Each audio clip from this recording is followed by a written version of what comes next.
Hello everyone. Let's look at the daily Leetcode problem given on July 10th. 3440 Reschedule meetings for maximum free time part 2. We have recently solved the part 1 of this problem, which is almost similar. Uh, before discussing or thinking about this problem, let us have a small motivational quote for today.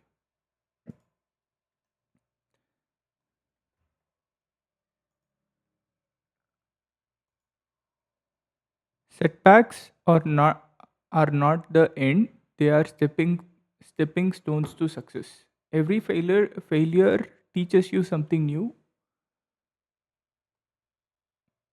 making you stronger and wiser. Remember, even the greatest comebacks start with a stumble. Stay patient, keep learning, and trust that every challenge is preparing you for something greater. Your resiliency today will define your victory tomorrow. So, I specifically wanted to add this quote to say that no matter what kind of failures each one of us face, it always carries some learning to it. If we take that learning and if we keep progressing, we will eventually find the success that we are looking for, right? So, with that said, let us carry on to the problem here. So, 3440 reschedule meetings for maximum free time, part 2, right? So, as I said, we have already looked at part one. The problem statement, let's go over the problem statement quickly. You are given an integer event time denoting the duration of an event. You're also given two integer start and end time of each of length n. These represent the start and end times of n non-overlapping meetings that occur during the event between t0 and t event time, where ith meeting occurs during time this one. You can reschedule at most one meeting by moving start time while maintaining the same duration, such that the meeting remains non-overlapping to maximize the longest continuous period of free time during the event. We still are looking for the longest continuous period of free time. Return the maximum amount of free time possible after rearranging the meeting. Note that meeting cannot be rescheduled to a time outside the event and they should remain non-overlapping. In this version, it is valid for the relative ordering of the meeting to change. This is the main difference for this problem, and uh, this is also a key change with respect to the last problem. So, with this said, let us look at this problem here. So, let's say we have 1, 2, 3, 4, 5, and let me call it 0 as well here. So, between 1 and 2 there is a meeting, and 3 and 5 there is another meeting. This is again shown here. So, rescheduling this meeting here or placing this block here will open up this free time. Or let's say if we move this block here, the start to 3, and we would still end up with 1. So it is important to optimize the rescheduling of a single meeting so that we improve the gap or the free time between meetings. That's the whole goal here. Reschedule the meeting at 1 to 2 to 2 to 3, leaving no meeting during the time 0 to 2. So this is the whole, and the duration of free time is 2. That's the answer that we see. The only difference between the previous one and this one is we can place this problem here also if there is additional duration. Let's say if there were two values or two units here, then we could have shifted this entire block here. Uh, that means we could reschedule the meeting uh, with affecting the order of it. So we can say if we are changing it uh, 1 to 3 and 2 to 5, we could even change this to uh, 0 to, let's say, possibly 2, and maybe this can also, this ordering can change. That's what I mean to say. So 3, 2, if this was at 4. Yeah, but I think let's look at this example also. Okay, this example clearly would be meaningful. So here we have this one. So reschedule this meeting to this place, right? We can reschedule it to this one. So that means we, our initial start time of 079 and end time of 1810, after rescheduling will change to 7, 8 and 9, while the end times will be 8, 9 and 10. So 10 being the last one, which means we, uh, so if I should write it right, this would be taking 8 and 9 here. The first value will be changed to 8 and 9, while this will be 8. So these are the two changes. If you see, 0 is changed to start of 8 and 1 is changed to 9. Right. So, and that would open up a free time of 7. We can go over this example also. Uh, Here, I think placing it here would be the most optimal. Placing it here, that would open up all this free time. Right. 1 to 7 would be the free time, which would be 6, and changing this to 8 and this to 9. This would be the 0, 0, 8, 7, 9, and 1, 9, 8, 10. These are the rescheduled meeting after.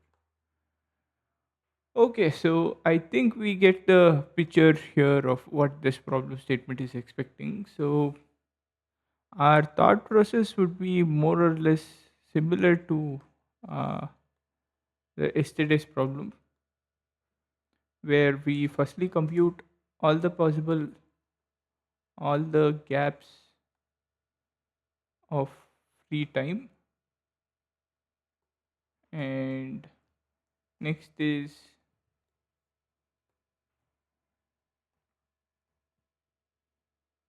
we will have a pre-computation. I will pre-compute an array of max left at I. This will be, and max right gaps. So for a specific event, we also calculate. So this will be like, let's say I will be number of events, and this will be like a two-dimensional array where we also calculate max left and right gaps from the event, right? So that would be the whole idea here. And we would obviously iterate through the meetings I, and we calculate adjacent sum, let's say gaps at I with gaps at I plus 1. This is just like the one that we did yesterday. And we would also know that duration of this meeting will be end time minus start time. That's an easy thing. And the important part is where we should check. Let's say as we have a for loop running for each meeting, we check uh, if we can move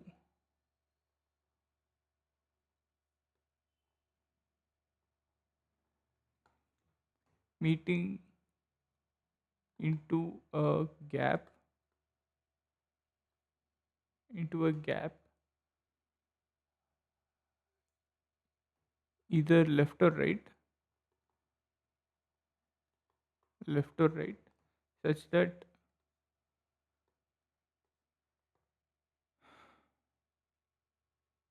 free time will be equal to duration plus gap of I plus the uh, adjacent sum, just so that we would we would have calculated the adjacent sum. The picture, if we need to picturize this one, let's say there is few meetings here.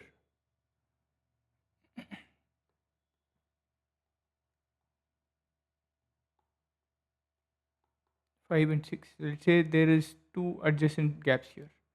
uh, so the adjacent gaps here is, let's say, 1 and 1.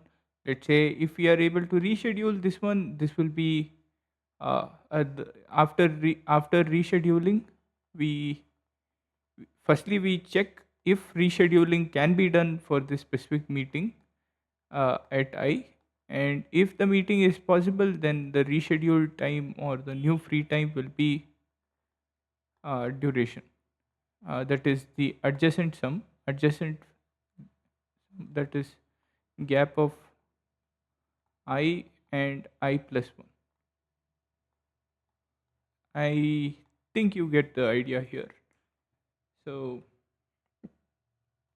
else, if it's not possible, else we just say adjacent sum is equals to gaps of I plus gaps of I plus 1. That's the value, right?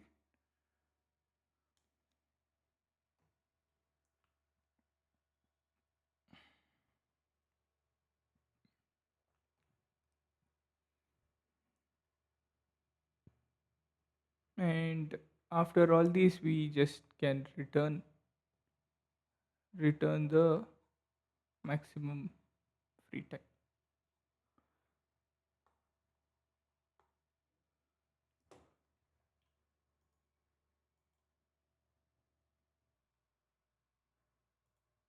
So here we also talked about how we can reschedule a specific meeting, and that's where the of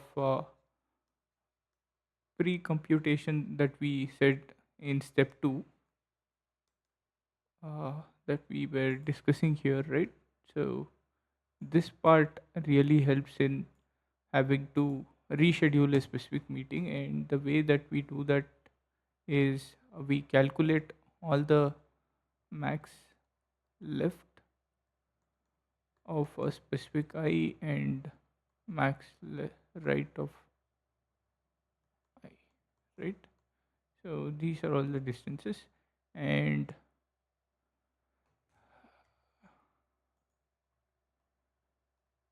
so we would this would help us find the best possible space that we can insert the specific meeting to either the left side or the right side, right? And then calculate the new value, that is the adjacent sum plus the duration of the specific meeting, right? So having said this, let us do a quick dry run on how our let us simply design our code solution, how it might come up. Our code solution might be, the first step will be we compute all the gaps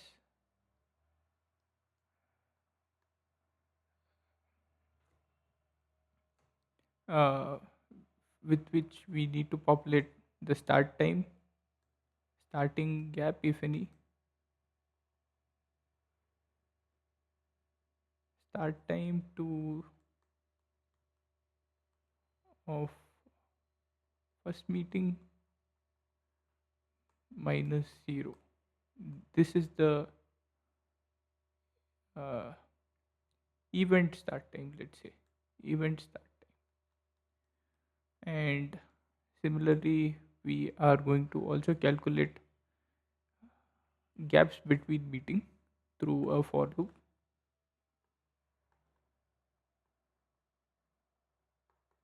and the ending gap ending gap, that is end meeting time versus the end event time.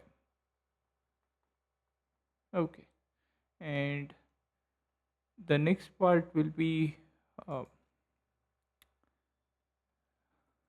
so the pre-compute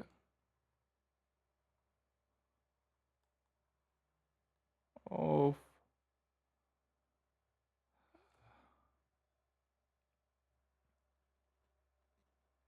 max left and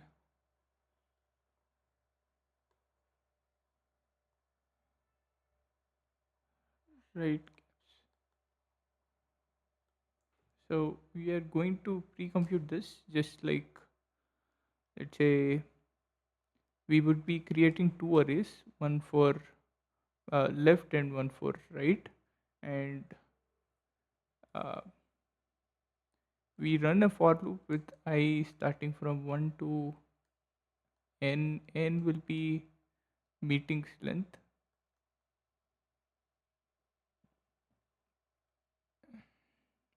n will be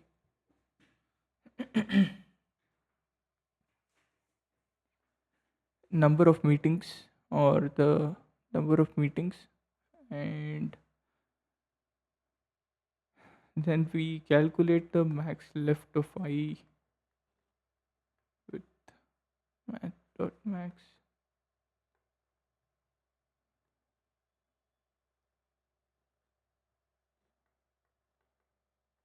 to I minus 1 minus, or the gaps of I.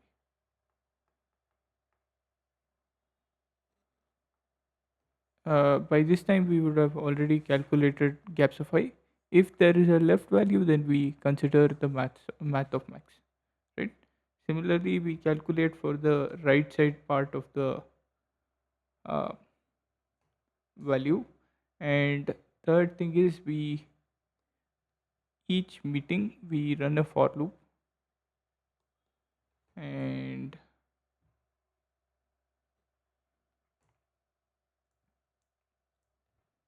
we calculate duration, adjacent sum, and the best possible gap to insert the ith meeting, either left or right. And once we do that, we also calculate uh, the new free time with the adjacent sum plus the duration,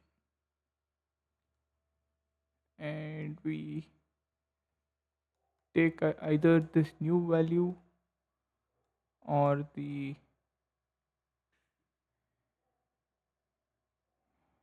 previous gap, previous max gap, right? So this should give us an answer, as we constantly keep checking for the maximum possible free time, right?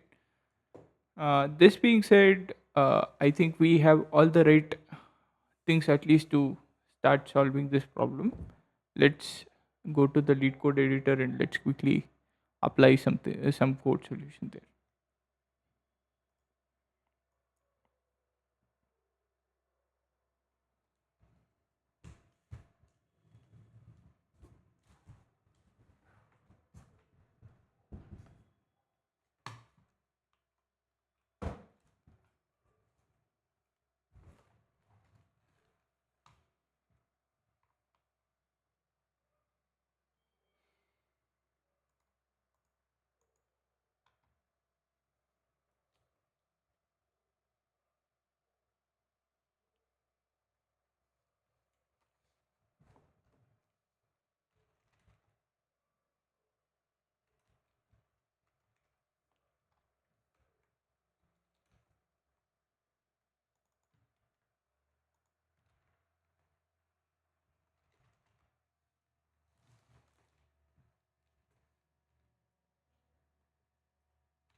This should complete the populating of all the possible gaps.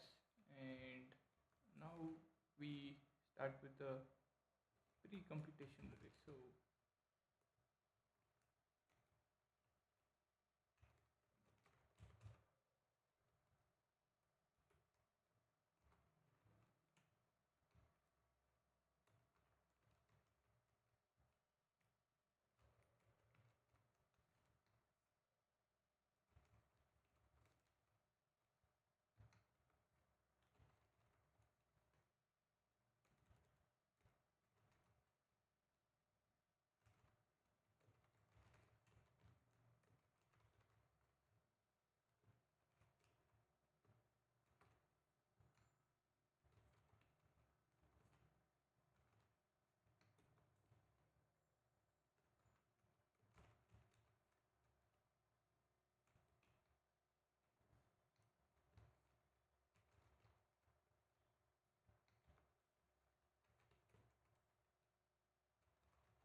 uh, with the pre-computation of the all possible left and right gaps at each event being pre-calculated, now it would be easy for us to iterate through each meeting and check if a specific meeting can be rescheduled and calculate the maximum free time for each meeting. And then we keep the we keep track of the maximum free space with uh, taking consideration if a rescheduled meeting can allocate or a rescheduled meeting can free up more space, right?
Okay, with that, we have implemented all the possible all the solution that we drew out. Let's try submitting the solution. And time complexity of the solution would be O of n, as we are building. Okay, so I see this might be an error. Yeah, this might be an error. Time complexity of the solution. Okay, max left, line number 17.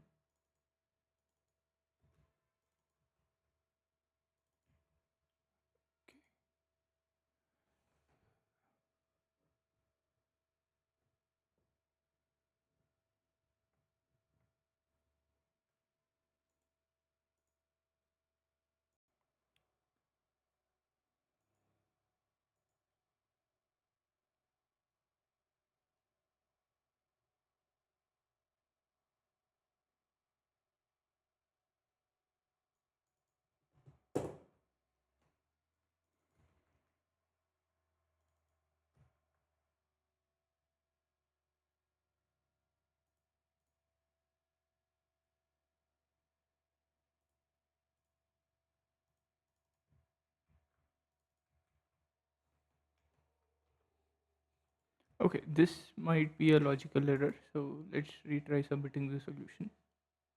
I am sure that this should work. So as you can see, the solution gets submitted.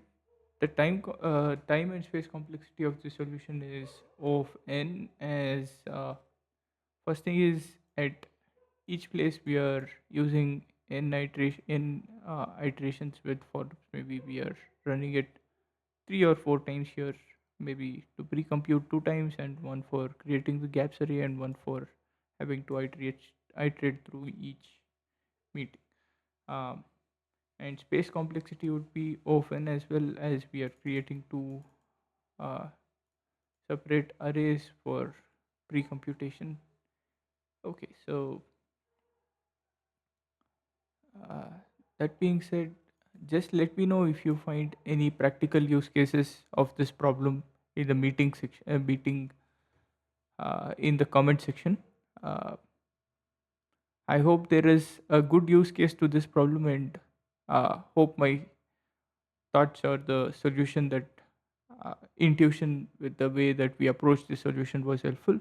Please do comment and let me know if there is any specific areas that you want me to better explain, or better solve any piece of logic. Thank you.